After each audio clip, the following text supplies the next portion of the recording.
Mon petit Palawan, tu me retrouves une nouvelle fois à mon bureau. Aujourd'hui, je vais te faire quelque chose d'un petit peu différent. Je vais te parler d'un sujet dont on ne parle pas assez, je trouve. C'est comment progresser plus rapidement. On ne parle pas assez en fait des méthodes d'apprentissage, comment s'entraîner pour avoir des progrès plus rapides. C'est ce que tout le monde en fait recherche. Mais on ne parle pas en réalité de la stratégie globale qui va te permettre d'accélérer tes progrès. Et donc, c'est ce dont je vais te parler aujourd'hui. Je vais faire donc quelque chose qui est un peu différent au niveau du format, c'est-à-dire que ça pourra aussi bien s'écouter en podcast, en audio, que se regarder. Il y aura un support avec du texte qui te permettra de mieux imprimer. Parfois, ça aide d'écouter et de lire en même temps.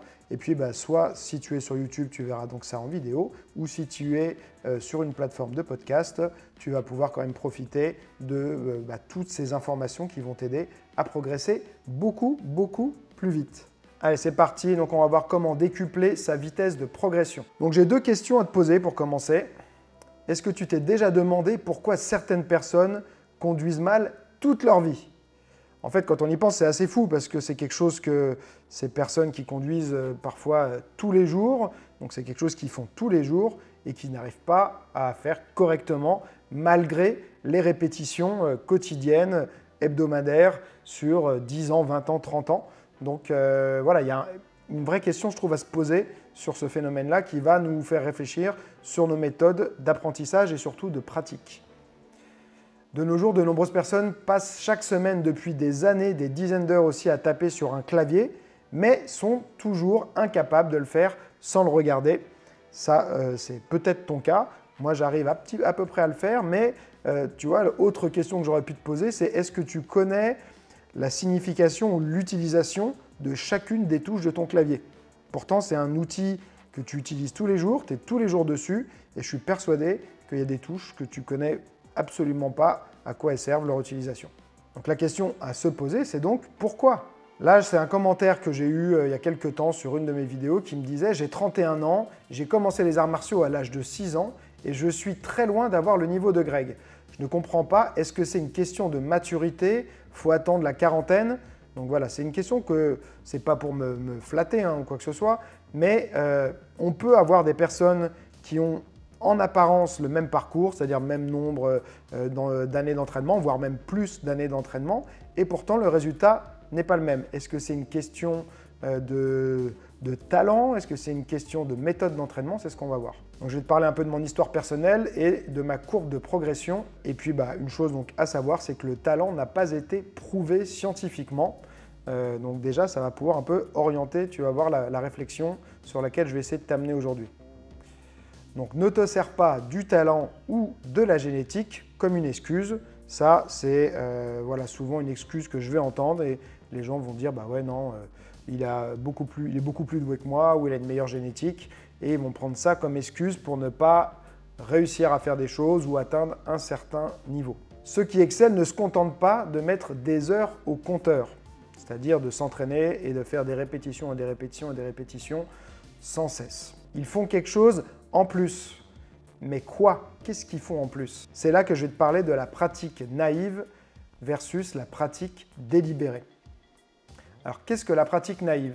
C'est ce qu'on fait tous la plupart du temps.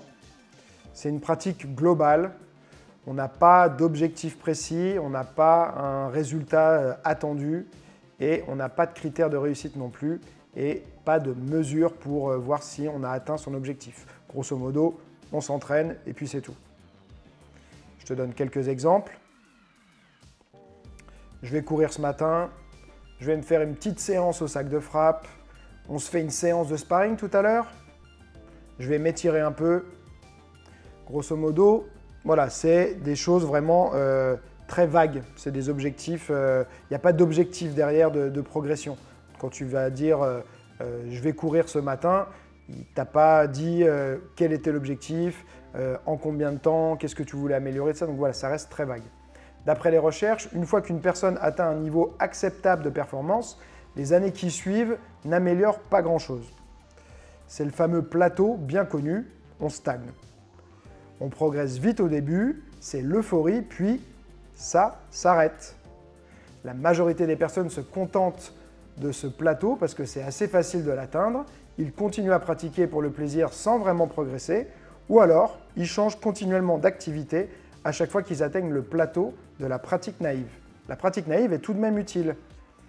Au départ, quand on commence quelque chose de nouveau, pour dégrossir la pratique, pour se stimuler physiquement et ou intellectuellement, mais elle ne permet pas d'atteindre l'excellence. Le game changer, c'est la pratique délibérée. C'est une méthode d'apprentissage qui permet d'optimiser la manière dont on apprend. Alors, il y a 5 conditions pour atteindre l'excellence. Voyons ensemble donc les 5 fondamentaux qui permettent d'atteindre l'excellence par la pratique délibérée. L'intention. Il faut planifier et déterminer ce qu'on veut améliorer. On part d'un objectif global qu'on découpe en sous-objectifs pour construire des séances précises. Les feedbacks, on analyse ce qu'on fait, soit une vidéo, soit une correction par un coach.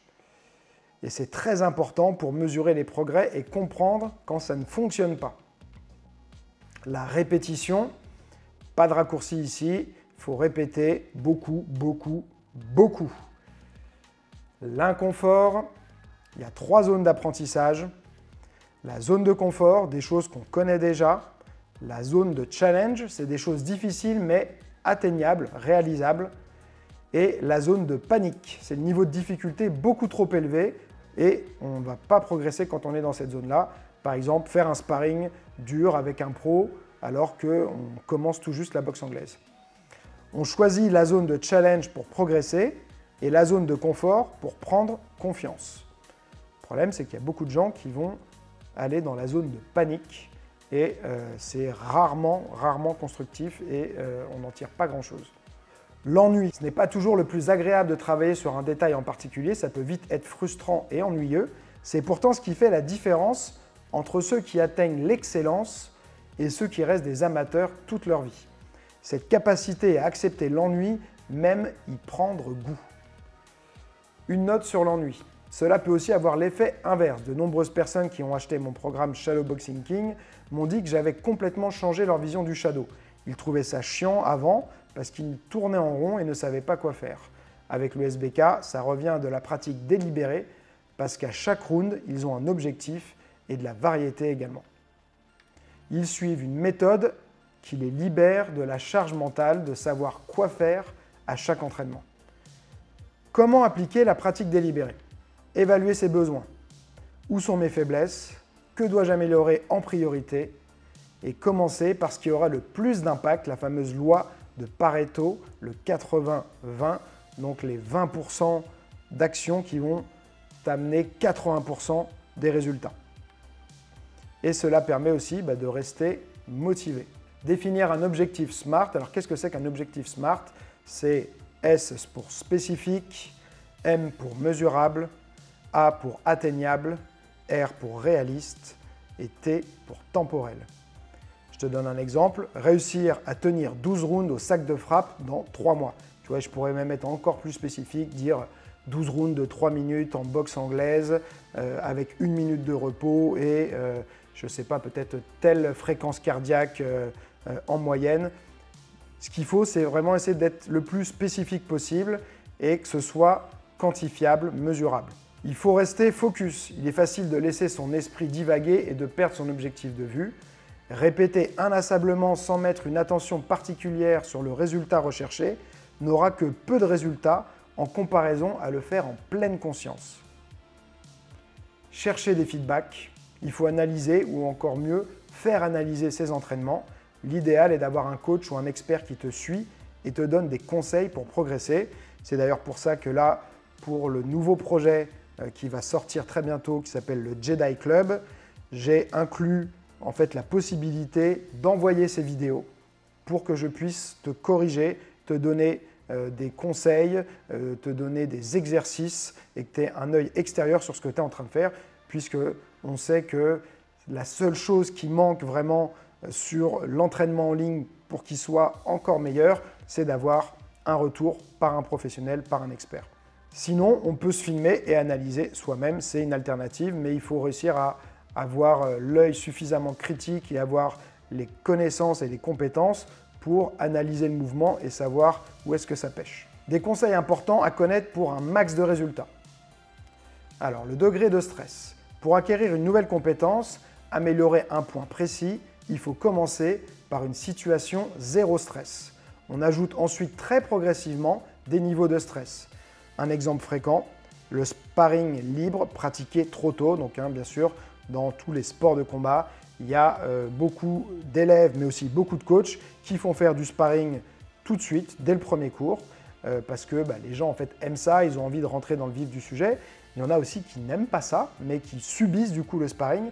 Mais en réalité, quelqu'un qui n'a jamais pratiqué, qui n'a pas eu le temps d'acquérir un minimum de technique, prendre un minimum de confiance en lui, ça va plutôt être délétère de faire du sparring. Ça va pas du tout, en fait ça peut le braquer, ça peut même le décourager. Donc voilà, c'est quelque chose à savoir et à prendre en compte le degré de stress. L'adaptation constante, donc c'est très important d'ajuster les exercices de manière subtile, de séance en séance. Il faut trouver l'habile dosage pour laisser sa place au progrès. Attention à ne pas retomber dans la pratique de confort où l'on refait la même chose séance après séance. La zone magique de développement. Quand on sort de sa zone de confort, on entre dans la zone magique de développement. Attention, contrairement à ce qu'on pense souvent, sortir de sa zone de confort n'est pas forcément synonyme de grands actes ou de choses complètement folles. Créer un cercle vertueux, aller progressivement vers l'inconfort, se laisser le temps de s'habituer à l'inconfort, prendre confiance en soi, en sa faculté d'accomplir des choses difficiles. Ainsi, on croit plus en son potentiel, on a moins peur de passer à l'action et on va créer un cercle vertueux. On utilise plus son plein potentiel, on réalise de plus grandes actions, on relève de plus grands challenges, on prend des décisions plus courageuses, on a moins peur du risque ou de l'échec et on est récompensé par de meilleurs résultats. Et ça recommence à nouveau, croyance, potentiel, action, résultat. C'est ça le cercle vertueux. Être guidé pour avancer plus vite. Avoir un coach qui fournit des instructions et analyse nos actions, c'est avoir la certitude d'être sur la bonne voie. On avance plus vite, on ne perd pas de temps à chercher. C'est pour ça que moi je crois vraiment aussi à l'apprentissage en ligne parce qu'il y a beaucoup de gens qui veulent s'entraîner en solo, que ce soit parce qu'ils n'ont pas la possibilité d'aller en club, ils n'ont pas l'envie d'aller en club, ils s'entraînent tout seuls, mais ils n'ont pas les connaissances pour bien s'entraîner seuls. Et c'est là qu'avoir un programme et avoir un retour par un coach, un expert, c'est ça qui va vraiment faire toute la différence. Voilà mon petit Palawan, j'espère que ces informations vont t'aider à améliorer tes entraînements. C'est valable si tu t'entraînes en solo, mais c'est aussi valable si tu t'entraînes avec des partenaires. C'est des paramètres importants à prendre en compte. Par contre, je vais quand même mettre un petit bémol, c'est-à-dire que ce que je parle de la pratique naïve, ça peut aussi, je le dis à un moment, mais ça peut aussi faire du bien parfois de s'entraîner sans objectif, juste pour le kiff, juste pour le plaisir, parce qu'on a envie de s'aérer l'esprit, on a envie de faire bouger son corps. Mais par contre, on n'a pas envie de subir le stress d'un entraînement soit intense, soit avec un objectif où il faut atteindre, réussir à faire quelque chose, à accomplir quelque chose. Simplement, parfois, s'entraîner pour le plaisir, c'est aussi très important. Donc, à toi de trouver la bonne dose entre des entraînements en pratique délibérée qui vont te demander quand même une forte concentration et de définir des objectifs au préalable. Donc, c'est quand même du boulot et ça peut être aussi fatigant en fait ce type d'entraînement. Et puis les entraînements juste pour le fun, juste pour le plaisir. Il faut trouver vraiment cet équilibre. Ça va être en fonction des phases aussi dans lesquelles tu es. Si tu as vraiment cette forte volonté de progresser, tu vas plus faire de séances sur de la pratique délibérée. Si tu as juste envie de te faire plaisir, que tu as des journées stressantes, que ton quotidien, tu as besoin de t'évader un peu, tu as besoin de bouger ton corps, mais voilà, sans prise de tête, fais plus de pratiques naïves, alterne entre les deux, essaie de bien savoir où tu en es et de comprendre aussi tes besoins, aussi bien sur le point de vue physique, progrès technique, mais que mental aussi, ce qui se passe dans ta tête, c'est hyper important. Et il y a simplement des moments où on n'est pas bien disposé à apprendre des nouvelles choses et faire une séance qui va demander beaucoup de concentration ou beaucoup d'intensité. Donc voilà, il faut savoir identifier ça et s'adapter. Et comme je dis toujours, celui qui croit savoir n'apprend plus, alors garde l'esprit ouvert.